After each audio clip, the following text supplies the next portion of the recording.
Cashflow Diary Podcast, episode 134. Welcome to yet another exciting episode of the Cashflow Diary Podcast, the podcast that teaches you insider tips, tactics, and strategies for creating leverage streams of cash flow into your life. Learn from top-performing entrepreneurs, business owners, investors, and thought leaders from across the globe as they share their secrets to success. Like what you learn on this and other Cashflow Diary podcast episodes? Go to learninvestingnow.com and sign up to receive powerful tips and information that will help you succeed as an entrepreneur and investor. Now, here's your host, investor, entrepreneur, business owner, educator, speaker, author, and master facilitator of Robert Kiyosaki's cash flow game, Jay Massey. Okay, and welcome to another episode of the Cashflow Diary Podcast. I'm your host, Jay Massey, and I'm glad that you are here because here's the thing. When you go somewhere, you never know who you're going to meet and what's going to happen to you, and most importantly, what you're going to learn. I've said it before, and I say it again.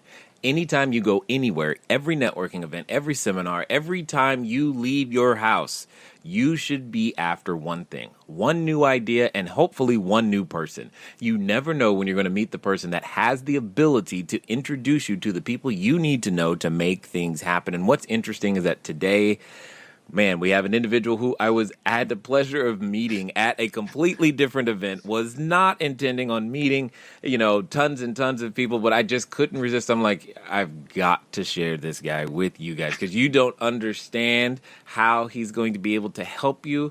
He's probably going to put a smile on your face at least once. And that's the thing that I love is you can tell when an entrepreneur is excited about what it is that they get to do. It's because they say it with a smile all the time. And half the time you're like, why is he so excited? Why is she always happy? It's because we're living very, very close to our values, and that's very, very key to making it all work. Today's guest started a personal training since 1994. Now, for those of you listening, you may not have been born yet, and I understand that. Here's the point. It's a long time ago, but he specializes in helping people overcome injuries and pain. Now, if you've ever had injuries or pain, you know good and well that that's a long, can be challenging and painful process. So Rick Kaselj is his name, if you were wondering, and he loved what he did, but he wanted to help more people. Now, how often is that the case? You like what you do, but you want to help more people, and you're looking for a way to do it. And here's the key word. He wanted to earn what he felt he was worth. I know you've had that feeling at least once. The question I have for you is, what have you done about it? And most importantly, we're going to learn it from the man himself, because today he's created well over 125 different products, built a huge email list, and has been promoted by some of the biggest affiliates in the health and fitness industry. And on a daily basis, hear this number, helps well over 80,000 people. Do me a favor and welcome Mr. Rick Kaselj. Rick, you there? Hello. Yeah, I'm here. I'm glad that you indeed are here. Thank you for taking the time, investing here with the Cashflow Diary audience. No worries. Is it snowing up there in, Canada yet? It snowed for about 2 weeks, and now it's kind of warmed up a little bit, and next week it'll snow again. When you say warmed up, you mean like what, 20 degrees? About that. Yeah. yeah. But it's good because when it's cold, that's when I'm most productive, and it's when my business does the best.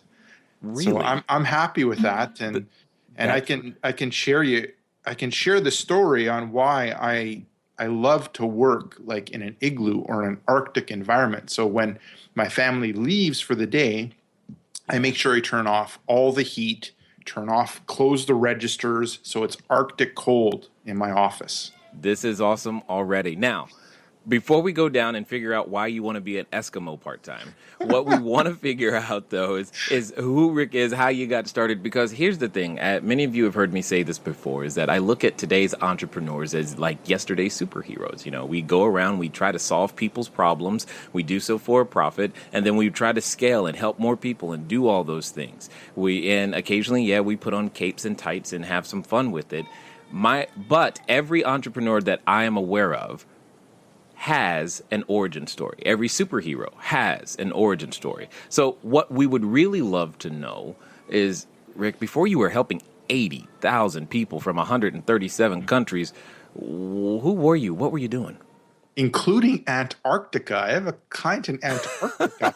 Not many people can say that. I'm very proud of that. Wow. Now, looking at, I've listened to a couple of your interviews, so the last few days I've been preparing and trying to think of like what would be my origin story. And I think it starts, thankfully, one of the best things my parents instilled in me was like insane hard work. And as I often say, is like inhuman amount of hard work, and not just physical work, but like emotional work and investing the time and the energy and doing whatever it takes to accomplish the goal. So I think having that characteristic kind of led into everything else. And then the next step ended up being, when I was in high school, I had this just urge of more. And, looking at, my friends, looking at, the circle of friends that my parents, traveled in or walked in or connected with, we kind of grew up in a, middle class, family home. My parents were both laborers. All of their friends were laborers. They came from the former Eastern European country called Yugoslavia, and they came over here and they worked insanely hard. But the circle that I was surrounded with wasn't exactly big dreamers and wanted more. So I started searching, and I went into the library because I'm a very cheap person and I did not want to spend money. So the library had all kinds of books, and I tried to, take out books and read books, and I realized I hated reading. And then there was, in the corner of the library, there was this one kind of like magazine rack. And this magazine rack was full of cassette tapes. So I went and I started looking at this magazine rack of tapes, and I ended up, grabbing a bunch of these tapes that Anthony Robbins did. And what it was he would do these interviews with other successful people. So I had this old, ugly Walkman. It's kind of like a very massive, gigantic iPod. And I would put these tapes in, and I would walk and listen to these tapes and listen to these interviews. And these interviews just captured me that there was more out there. There was more that people can accomplish. There was more that people could reach. And I ended up getting addicted to these tapes. So in this one library, I went through the whole magazine rack of these tapes and Anthony Robbins, and started listening to everybody else, Zig Ziglar, and the whole stack. And what I found out was within my area, there was 20 different libraries. So I would take the bus and go to different libraries in order to check out different tapes. And so pretty much what I did was I brainwashed myself to realize that there was more. There was more out there, and that I could accomplish whatever I wanted to. And that's kind of where it all started, just brainwashing myself with these cassette tapes, with my Walkman, walking around university or college in this ugly Nike's tracksuit with white, blue, and green trim, with these big headphones. You know how it's really cool now to have these big headphones that go around your ears? Before they were like black like foam. And I would walk around the college with this intense look because I was listening to the words of the speaker, and I would walk around the school. So between classes, I was getting my real education, which was like expanding my horizons and seeing what it took to succeed and what was possible. Now, I'm other than having a very bad mental image right now of you in a Nike tracksuit, I find something that's very common is that many entrepreneurs have this awakening moment, what you called that there was more. I know for myself, it came in the form of the book Cashflow Quadrant by Robert Kiyosaki. No one had told me that there was something other than being an employee before. And I'm like, well, why not? Because that sounds like it's more of a fit for me than what I'm currently doing.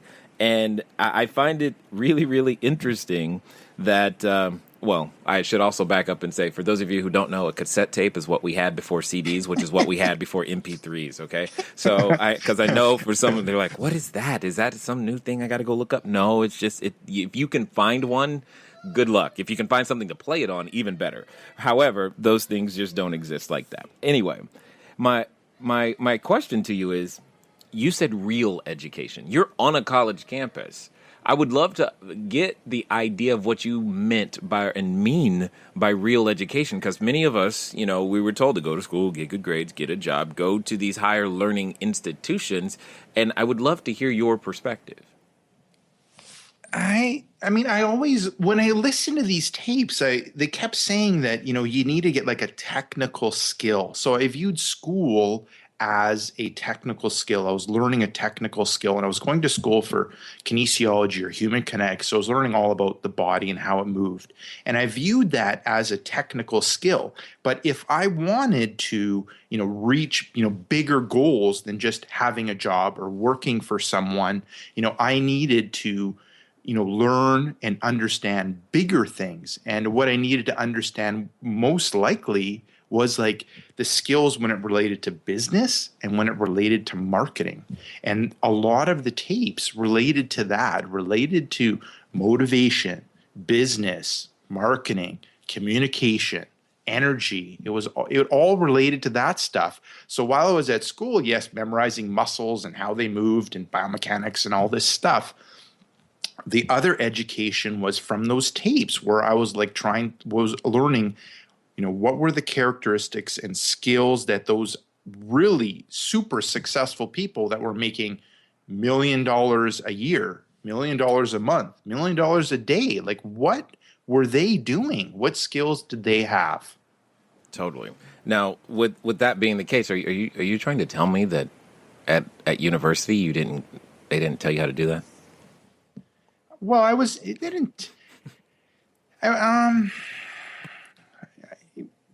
university, I mean, I'm a fan. You need to learn some sort of technical skill, and that's what I believe in. You need to have some sort of skill. Mm-hmm. Not saying in college or university is one way of getting that, but I think there's more than just getting technical skill. And really, if you go to school, or even if you go to a technical institute and get a skill like a plumber or an electrician, you're really only going to make so much. You're really only going to make so much working for someone. And that's cool. There are days where I'm like, I really would like, some days I'm like, to my wife, I'm like, man, I wish I was a plumber. And I just worked like 9 to 5. Right. And I went to work and I worked half asleep and I finished at 5 and I would lay on the couch and drink beer. And my wife is always like, you would go crazy. You want way more than that. And that's what it is. I want more. I want more. Yeah. Well, I agree because I think every entrepreneur goes through those moments like, what would it be like to be my own employee? Maybe that would be better. You just have those fits of, going back to Egypt, as they say, just instead of, wanting to push forward. So interestingly, though, like most superheroes, they have that transformation moment. They have that moment, where they're bit by the spider or they realize they can make a difference. What I would love to know is when you got the idea, how did the idea formulate in your head that, what I can do is I can help people in Antarctica with their pain and injuries. I would love to hear how that idea got planted and grew. Once we go back to these cassette tapes, and the cassette tapes are, so we have I think it was 8 tracks, records, and then there was cassettes, CD player, right, and then we start going to MP3s. So that's like the evolution of things. Now, so where did it once again it came to those cassette tapes, and there was 2 things that all ultra successful people had in common. They wrote and they presented in front of groups. Now, I'm a horrible writer.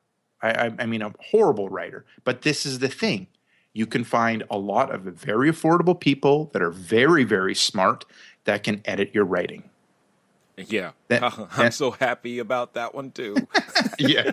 But then the second thing is what I like to do, not what I like to do, but I knew that probably what would be the path to the easiest path to success was if I got better at talking in front of people. Now, it didn't come naturally or easy to me. Way back in grade 4, we had to do a presentation in front of our grade 4 class. Now, I actually, chose not to do the task of doing a presentation in front of the group. So I got a D, or a fail. Well, my mother found out. So this Eastern European mother, where, parenting by yelling and screaming was her technique. I mean, it led to where I am now, but there was when she found out from the teacher, there was hell to be paid. Now, interesting enough, the presentation was on esteem. So I was terrified. It was easier for me to take the fail than to actually get in front of this group of like 15, 20 classmates and present on esteem. So I ended up doing it. I ended up getting a C, but that ended up starting it. So I knew in order to succeed, I had to get better at writing, and I needed to present in front of people. So I started to do whatever I could to get in front of people and present. And I was absolutely terrified. The night before, I would be sweating and worrying, and I couldn't sleep. But I knew it's something that I needed to get better at, and getting in front of people and presenting and just learning how to communicate and entertain in front of an audience. And so I ended up doing more and more of that and sought out opportunities to present in front of groups. And now, I think I've lost count. 200 times I've presented in front of groups to 6,000-7,000 people. And then you get better at it, and that makes the writing easier, because then I can talk to a camera, or I can talk to a person like this and record it and then turn it into written content that someone a lot smarter than me in the area of writing edits that and makes it sound like English. Right. Especially the makes it sound like English part. I think you and I operate in very similar modalities, because I do the same thing. Most of our stuff is either video or audio, because that's what's easiest for Jay. And then we work through all those other mediums, by leveraging the best skill sets of others. So speaking of this leveraging of skill sets of others, one of the popular thought processes is that, if I'm going to be an entrepreneur, I got to do it all myself. And I guess one of the things I'm curious is how do you run an online business? In fact, we should probably give them an idea of what your business looks like today. And the question I'm really asking is, how do you execute all of these things to be able to serve that many people and on any given day? Okay, we'll take a little bit of a step back. So I was working, in like a physical therapy clinic with people one-on-one. So I was helping people one-on-one. I wanted to help more people, and I wanted to increase my revenue. So what I started doing was teaching other health and fitness professionals what I did. So I taught courses. So I helped more. So I was increased my revenue by doing that. I taught other people, like my competitors, and they ended up helping more people. Then the next step was I wanted to help even more people. So I wanted to bypass the trainers. And so I started communicating directly to the consumer or customer. And that ended up growing my business. So now what I do is I've taken that one-on-one with people and I've moved it into an online setting where I communicate with people, educate, empower, motivate, when it comes to what to do about overcoming injuries and pain. So now how my business looks is, I communicate. I pretty much boils down into two things, the two C's. Every day I need to connect with my list and I need to create content. So the connection, C, can be connecting with my list, connecting with affiliates, making a connection with another person. So it's all connecting with people. And the second C is content. Content can be video, interview like this, something written, creating another product. So every day I focus on those two C's. And my message is always, you can overcome your injury and pain. And a lot of people are pulled down and feel that they have to stop what they're doing, or stop what they love doing because of their injury and pain. And it's not the case. You can overcome it and be even better than you were before. And I help people through various media modes, and that's like written, auditory like this, video, products, books, DVDs. So that's what I do. And then, so I end up being the face of the business, and in the back end, what you need to do, every entrepreneur wants to do everything. They think the biggest weakness that every entrepreneur has is I can do it better than anyone else. And it's totally true. And I'm not looking for someone else to do it perfect or better than me. I want someone to do like 80% as good as me. And that's fine. Most stuff, if it's 80% as good as me, that's great. That's good enough. And I'll do the most important things that leverage my business the most. And all those other things other people can do. And then how to do it, really, every day you need to ask yourself, do I really need to be doing this? Can someone else be doing it 80% as good as me? Even though it might take them 2 or 3 times longer to do, that's fine. Because if you can take your to-do list from 300 down to like 5, you're way more productive, and you're going to help more people. It'll help your life a lot more. You'll have more energy, and just give someone else or other people those 295 things that you should be doing. So I end up trying. I am almost.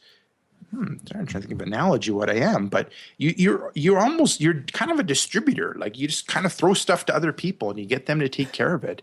And what ends up helping really well is trying to put together processes. So you might go through it once, and then you get it to give it to someone else to fumble through. And the first time they'll do an okay job. The second time they'll do a better job. Third time they'll have mastered it. And then you leave them alone.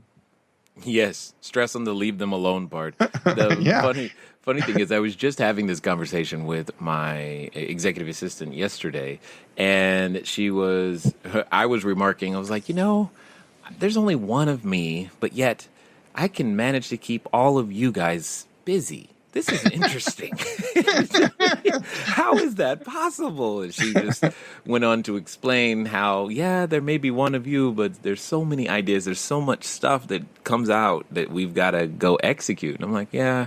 And then she said she's like, well, as soon as it's out of your head, Jay, you think it's done. No. That's not how it works. I'm like, oh, surprise. It is what it is. But these are all very, very valid points to making that happen. So tell me, if you would, please, what was it like the day when you tell your wife, hey, here's what I want to do? Because sometimes the challenge for many entrepreneurs is facing that spouse or significant other, or going, you know what? I want to write my first offer, honey. I want to do my business. I want to build something. And that conversation doesn't always go well. But so I'm just kind of curious as to how it went for you. Okay. Well, I just want to expand on my last point a little bit more. Oh, by all means. It's insanely important that entrepreneurs get used to the fact of delegating stuff. Oh, go. And you can say that again. Just repeat that over and over. If you didn't hear it, he's going to repeat it. And then when he's done repeating it, you can rewind it and do it again. It is like essential for your success to delegate, to learn how to delegate, because it'll teach you how to delegate, that you don't need to do everything.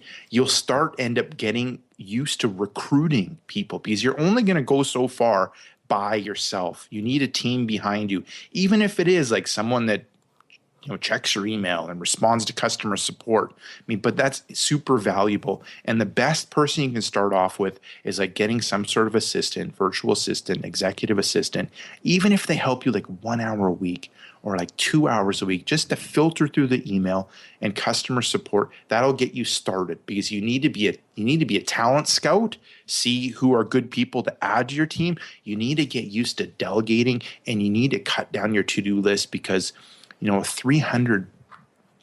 Jay, you're no different. I'm quite sure you've got a massive to-do list. But when my to-do list is like 3 to 5, I can do way better than when it's 300. It's like it weighs you down when it's so big.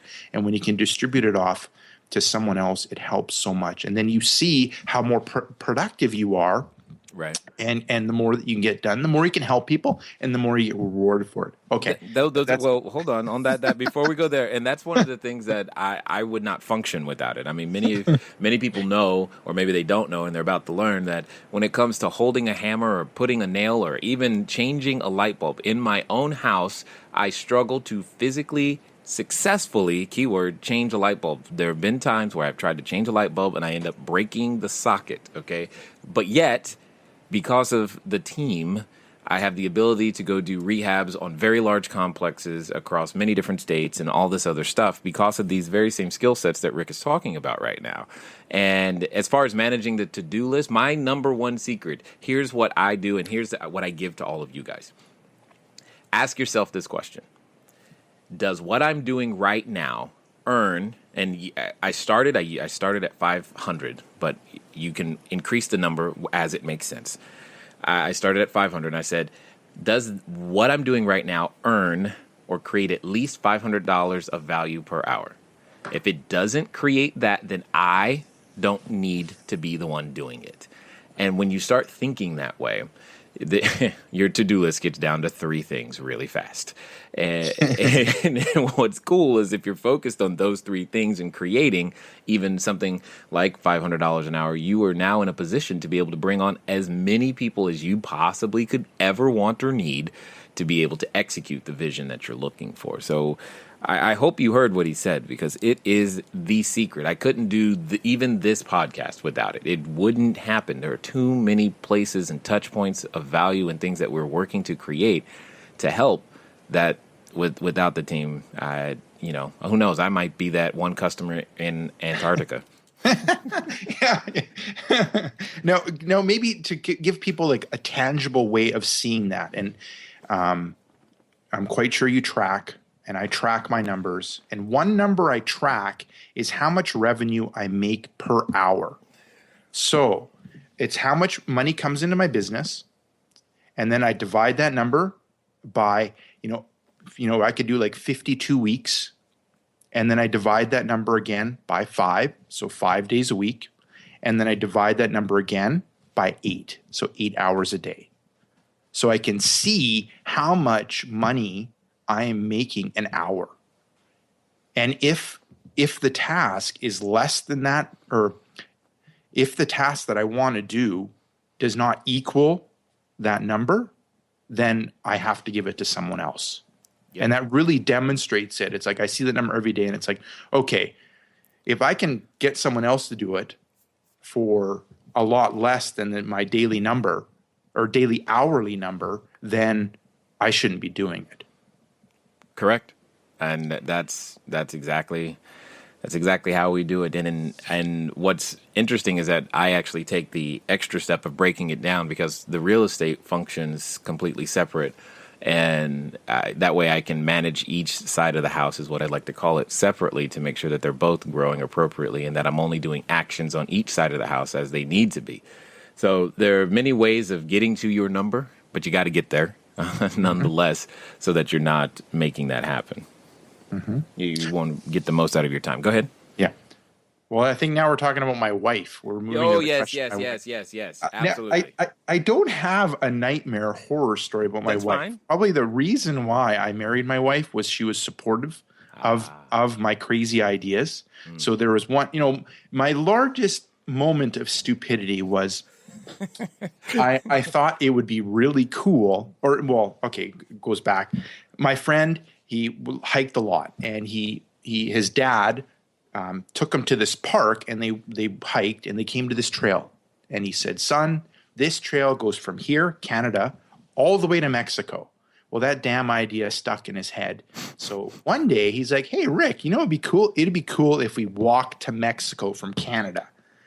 And I let my girlfriend know at the time, which now is my wife. And she said, sure, that'd be a great idea. So I went and I walked, 3,500 miles over 5 months. And she was supportive of that fact while I walked from, San Diego up and over the mountains, Sierra Nevada mountain range, Cascade mountain range, and dropped into Canada. So she was always incredibly supportive. So, and the second thing that was very valuable for her, or very valuable for me, was she focused me, because I'm kind of like, I'm not a laser. I'm kind of like an explosion, like anarchy everywhere. And so she laser focuses me. So those are two really good skills. But one person I had to overcome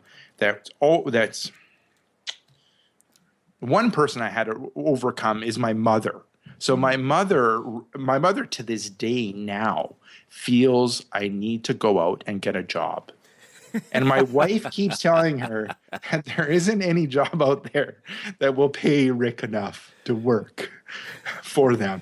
So it's really like overcoming that with the barrier of my mother, because my mother really pushed me into school. That's kind of what they were taught: get a good education and get a good job.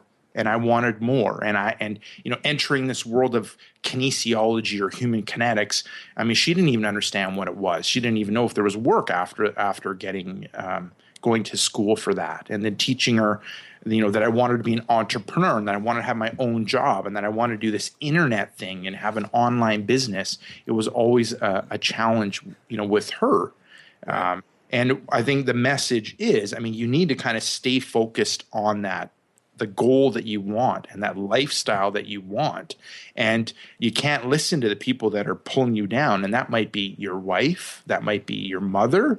And you need to surround yourself with people that will end up supporting that vision, that dream. And so my wife was always supportive, and I had two other friends that were super supportive. So, in life, sometimes you end up having to fire people out of your life. And you just have to fire them or let them go. The first time you do it, it's really hard and painful, but then after that, every time it gets easier, and you just surround yourself by the people that you want. So now I just surround myself with people that support my vision and help me move forward instead of pulling me down. Yep. The funny thing is, I have the same issue with my mom. One day she'll think I know what I'm doing, which will be great.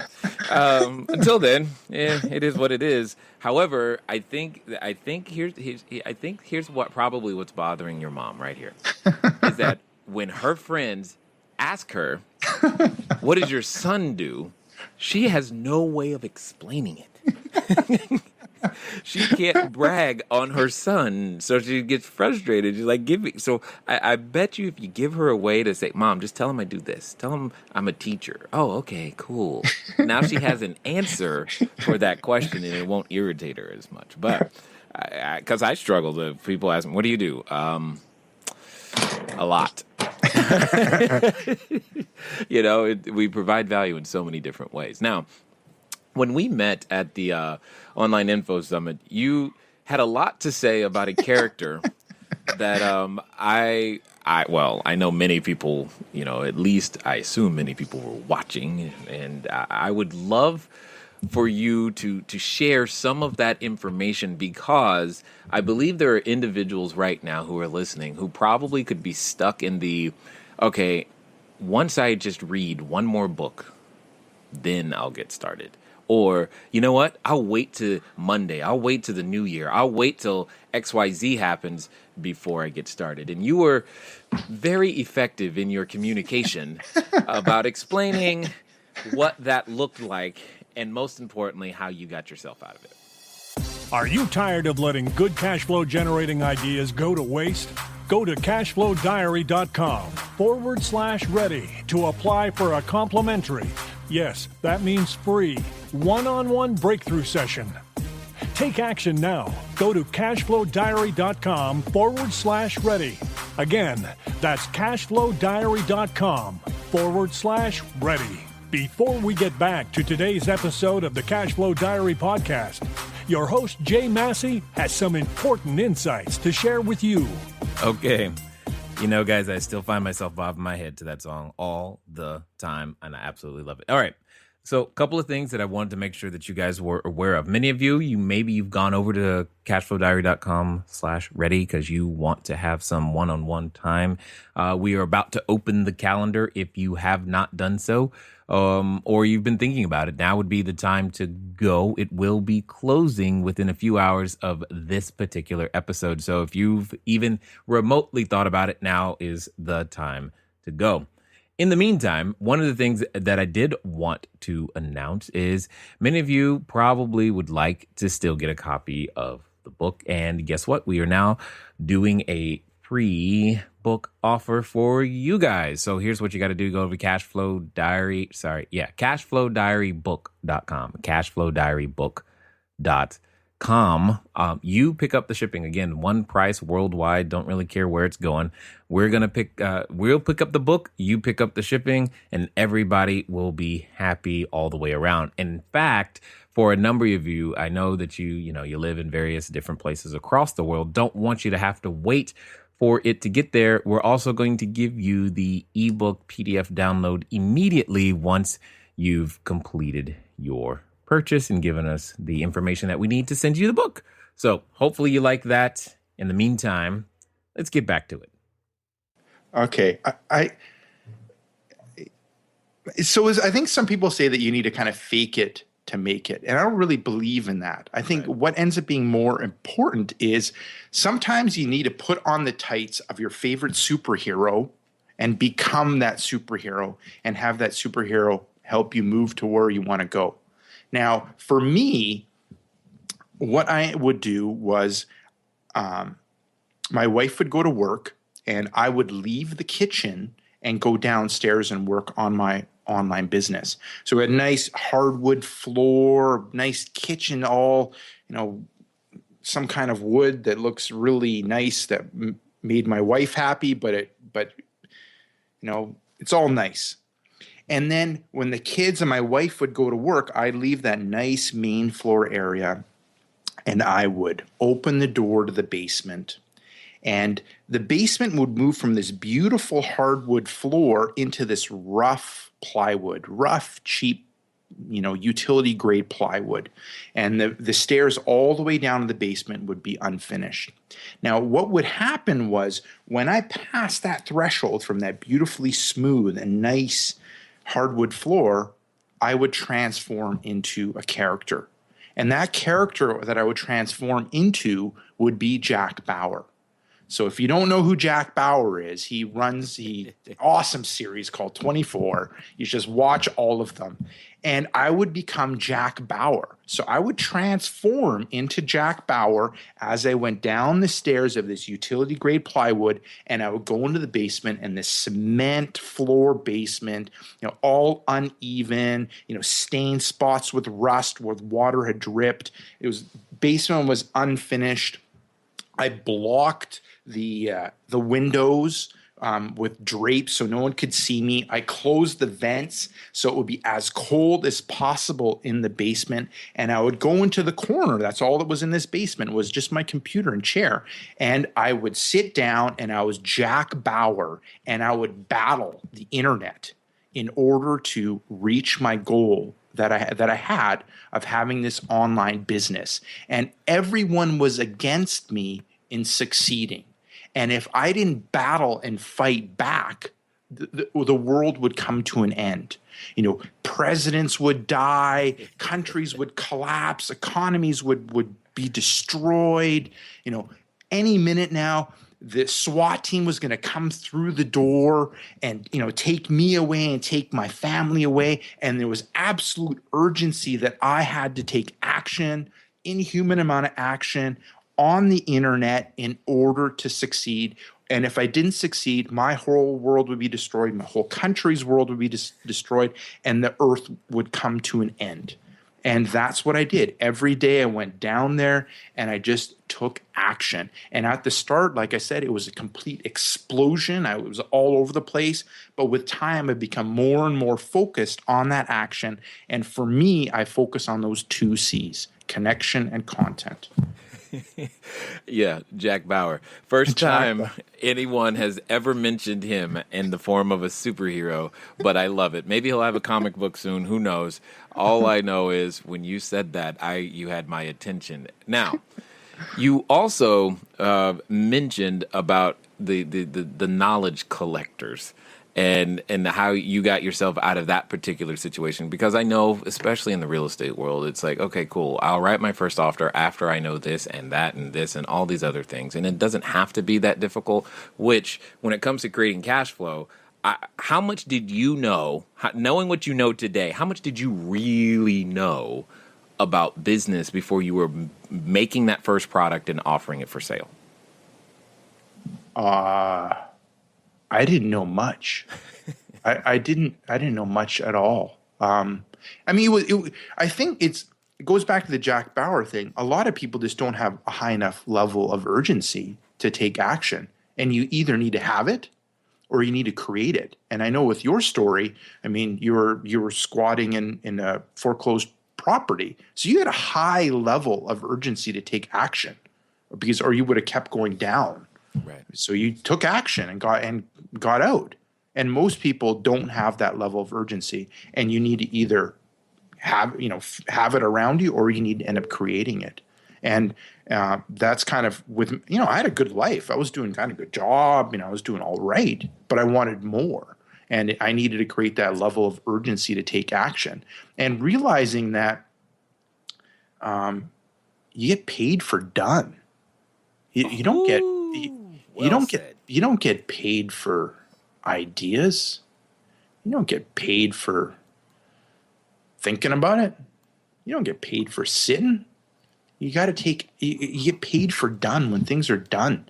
And I think that happened with my very first product. It was a group of products, and I'd been working on this book, and it took like 2.5 years to get done. And just kind of was always like 80% done, bouncing around 70 to 80% done. And I'm like, man, I got to get this done so I can like make some money and see that this works. See if this actually works. Communicate with my little email list and see if people actually want this and buy it. And they wanted and they bought it, and they bought a few of them. I think I made like $200 or something like that. I sold it, emailed it to my little list. And what I did was, it wasn't 100% done yet. I emailed it out to my list, and it was like 90% done. And a bunch of people started buying. I'm like, holy cow. Guess what? Now I have to actually finish these products off. Yeah. Because it's going to be more painful to tell these people that I don't have it done or refund their money. So that was a high level of urgency to get things done. And that's one thing that pushes me is like being accountable to other people. So that really pushes me to take action. So when I kind of put my word out there that I'm going to do something, it really pushes me to get it done. That's kind of one thing that pushes me forward. To get things done. Well, what I like is, and here I'm just going to put you on notice. I'll give you credit for like 2 or 3 times on the you get paid for done. But by that 4th time, it's gonna be from me. So, but that one that is so immensely true. And fortunately or unfortunately, I don't care either way you look at it, that is something that I learned through the real estate side of things, because you don't get, if you're rehabbing a property, no one's going to live there until you're done. Mm-hmm. And when you're done, then you get paid for it. And the same thing here, when you're talking about, creating a product or a service business, whatever it is that you're doing, you don't get paid until it's done. And that's when you have that opportunity to keep, making new things happen, which is great. The point is paid for done.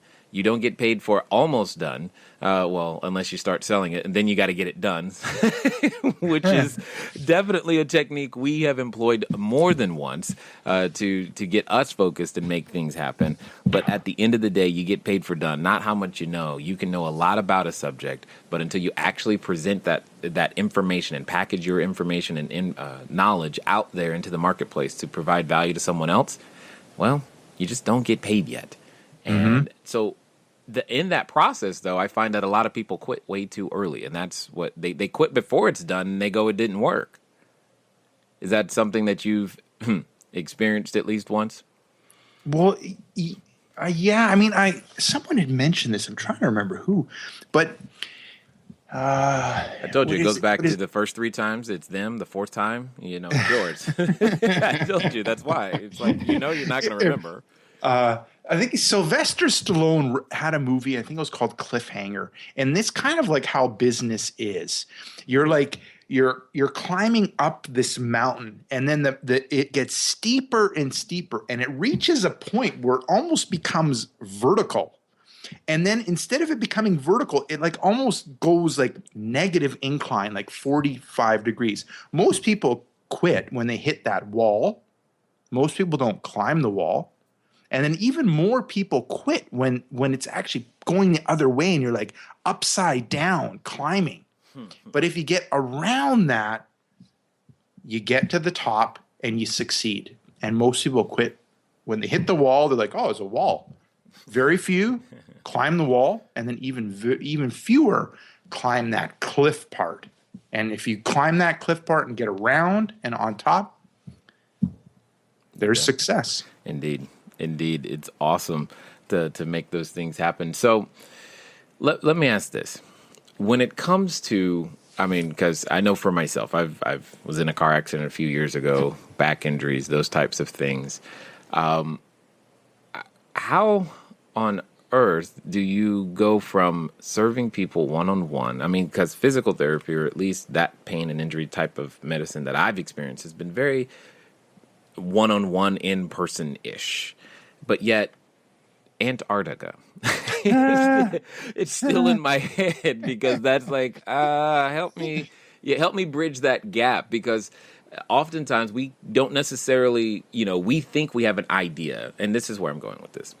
When we all, we start a business, we think of an idea, we think of a problem that we can solve, and we think we know who the customer is. I'm going to guess that you never anticipated having a customer in an Antarctica. And I'm just curious to know how, that developed for you. Is what you have today the same thing you envisioned back when Jack Bauer and you were fighting the internet? It's good. Did I have that exact vision? When I started out, I always thought of, or the thing that always kind of drove me when it came to the freedom, I don't really care about buying stuff. When it comes to my neighbors and my kids' school, a lot of times I just go out in my pajamas. And so I don't really care, what I end up wearing. And I don't care about buying stuff. But, since I was the boss, it was okay for me to wear pajamas to work. Wow, no one else can wear pajamas to work. Now, I always wanted to, everything kind of revolved around, I want to do what I wanted when I wanted. And that's when I started out. That's all I wanted to do. I just wanted to have control, do whatever I want, whenever I want, wherever I want. So I wanted a business that I could run anywhere. And it's really cool running it on an airplane. That was really neat. Running your business on an airplane, or you're on holidays in like England and you're running your business, making sure the trains are running properly. And trains are running properly. You close your laptop and you go. You can buy whatever you want. You do whatever you want. Oh, it'd be cool to go do this. Cool to do that. So it always kind of revolved around that. Now, am I where I'm at where I wanted to be? In some ways, yes, because one place I always wanted to move to was the Okanagan, which is where I live now. So when I was down in the dungeon with Jack Bauer, I always wanted to move from Vancouver and go to the Okanagan Valley, which is kind of like the Napa Valley of the North, and live there. And that happened in July. I moved up here. Now I have a beautiful home, and I'm where I wanted to move to. And I kind of worked on that for years, since like 91.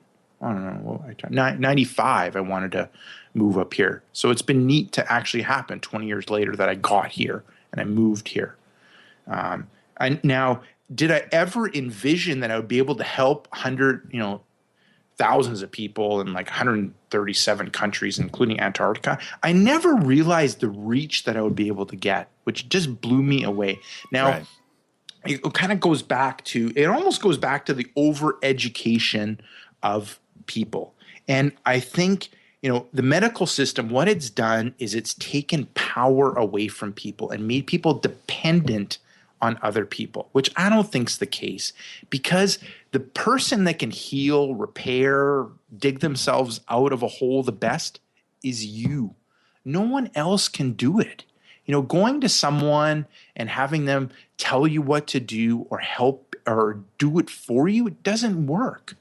It doesn't work. So my advice always is, hey, go to a specialist, get them to rule out anything crazy, because there ends up being a mental side to it when it comes to pain and injuries. You're like, oh, is this going to be worse? Is there something more underlying? Well, go see someone and get the okay, or get them to find that there's something more serious that needs to be taken care of and more aggressively dealt with, or get them to tell you the okay, you're fine, this is what you got to do. Listen to that advice and go home and do it. And that's where I step in. Most people end up becoming dependent upon someone, or they quit. And I end up helping them when they kind of like, okay, what do I do now? And I empower and educate and give them a roadmap on what they can do to get out of pain and injury so they can go back to that life that they want. Now, when I started out, I didn't think people would want a book on this or they would want books on this. But I knew when I was working with people, when I would go to the gym, people would ask me, oh, Rick, I got this shoulder thing. What are exercises should I do or not do? And the darn question came happening over and over again. And I couldn't answer it personally, one-on-one forever. I was going to be limited. I was going to be limited on how many people I can help. So I was like, okay, let's talk into a camera and put it on tape. Way back then it was tape. Now it's digital. and then, then it's like, okay, transcribe it, put it into words, look at it, write it out, put some pictures in it, and see if someone would buy it. And I did, and someone bought it, and I had this occupational therapist buy it. And she came to me and she said, Rick, your book was great. It's helped me out so much, helped me personally, and it's helped a whole bunch of my clients. And I was like, this might actually work. So I wrote more books, and more people came back, and Rick, this was super helpful for me. It's helped me with this, that, and the other. I'm like, awesome, I'll write more books. And I just kept writing and helping more people, and it's just kind of snowballed. Nice. And that's the whole point. I mean, we always have a plan and we think how something is going to go, and you don't really know until you go out there and try to sell it and you get some feedback, and you don't know the impact you're having. I don't know. I'm still realizing and understanding. It's like, oh my gosh, how do people across like you said, 137 different countries, how does this happen? I don't know, man. I haven't been able, right now, I haven't been able to figure out. There's something that we've done that has helped a lot of people in the United Kingdom, because we have a number of people who acquire our stuff from the. I'm just like, what? I don't even understand why. I just know that they are, and I'm just like, okay, that's interesting to me. Cool. It's a very interesting journey that I think we're all on. And I love the fact that even though you exercise, you're a genius in many different ways in your particular niche, there's so many ways to exercise our genius, and you've definitely done a good job with that. So for those that are wanting to track you down, and either they've got that aching pain in their back or somewhere, or they just want to say, let me see what this guy's business really looks like, how can they find out more information from you? I mean, the best place to go to see what I do is if you go to my hub, my primary site, which is called exercisesforinjuries.com. Now, with me, I don't have a business card, and people always ask me for a business card. All I do is I send them to my website, exercisesforinjuries.com, and you can see what I do. You can see if you like me, you can see my goofy and informative videos, and that ends up being my hub. But when it comes to a business side of it, the magic happens in the back end of things. So what you see is part of the picture, but the full picture happens in the back end. You got that right.